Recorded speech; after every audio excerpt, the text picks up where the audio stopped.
The rejection didn't come loudly or cruelly. It arrived quietly, like a door closing without a slam, leaving only the echo inside my chest.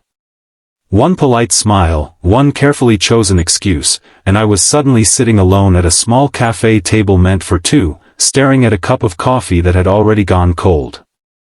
In that moment, I felt invisible, as if the world had gently but firmly decided I was not enough. I remember thinking how strange it was that a single evening could make all the years of effort, hope, and self-improvement feel meaningless. If you believe in kindness, second chances, and the idea that life can surprise us when we feel most unwanted, take a moment right now to like this video, share it with someone who needs hope, comment your thoughts, and subscribe to the Kindness Chronicles. Your support helps stories like this reach hearts that are quietly breaking. I had agreed to the blind date because everyone said I needed to put myself out there. Friends insisted that I was kind, stable, and sincere, and that the right person would appreciate those qualities. Yet sitting there alone after being gently dismissed, I wondered if kindness had quietly gone out of fashion.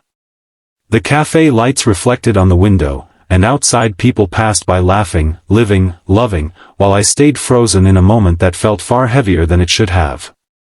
I didn't feel angry at the woman who rejected me. I felt tired of myself, tired of hoping, tired of trying to prove that I was worth choosing.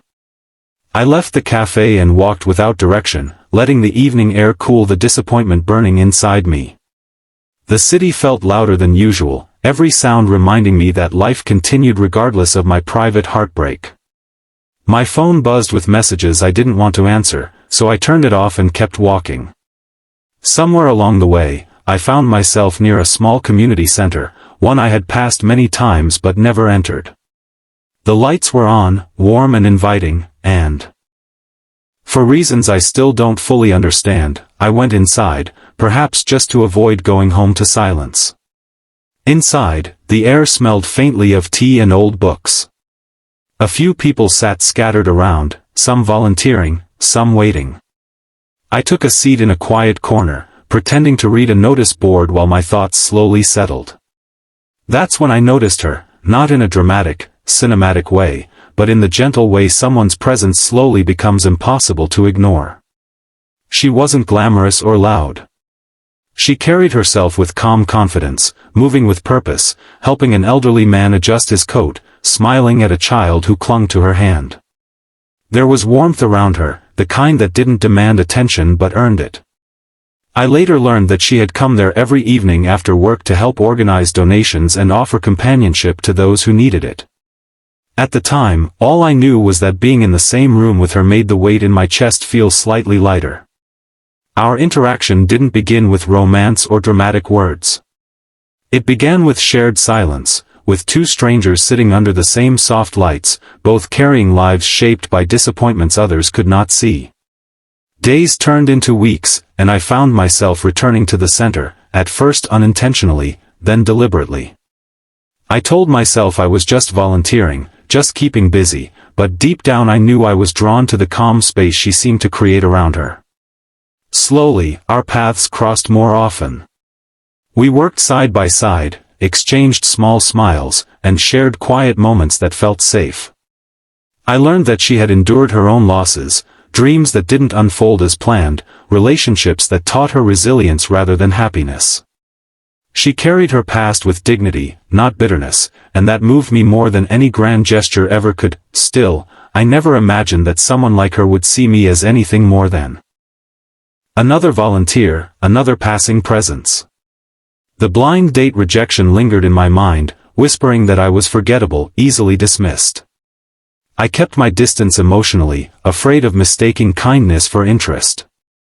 But life, it seems, enjoys testing the walls we build to protect ourselves.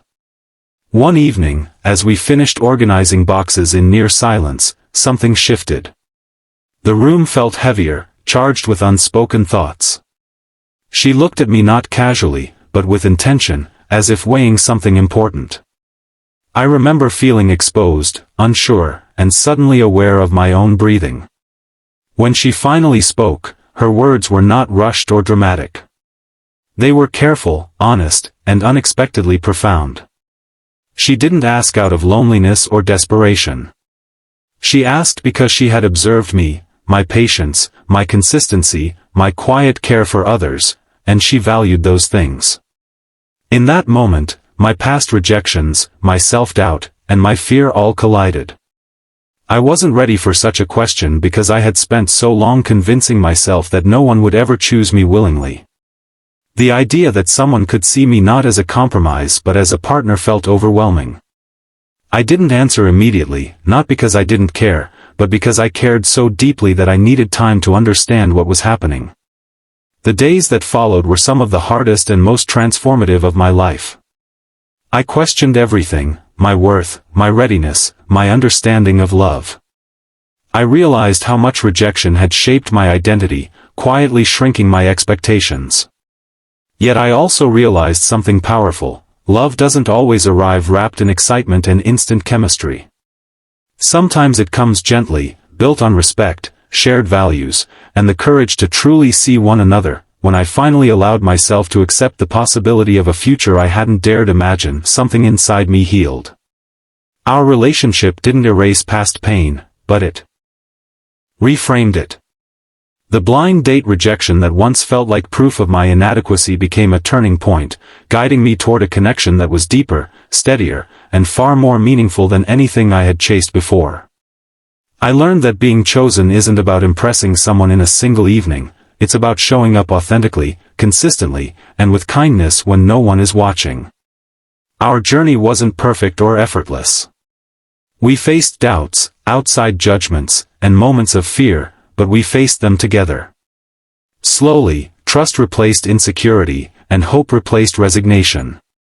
I discovered that love rooted in understanding has a quiet strength, one that doesn't fade at the first sign of difficulty.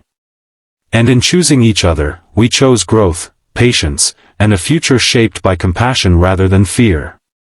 If this story touched your heart even a little, please take a moment to like this video, share it with someone who might need encouragement, and subscribe to the Kindness Chronicles. Your engagement helps keep stories of hope and humanity alive. Before you go, comment below and tell us this: do you believe rejection can sometimes guide us toward the life we truly need? Your words matter, and your kindness might be exactly what someone else is waiting to read.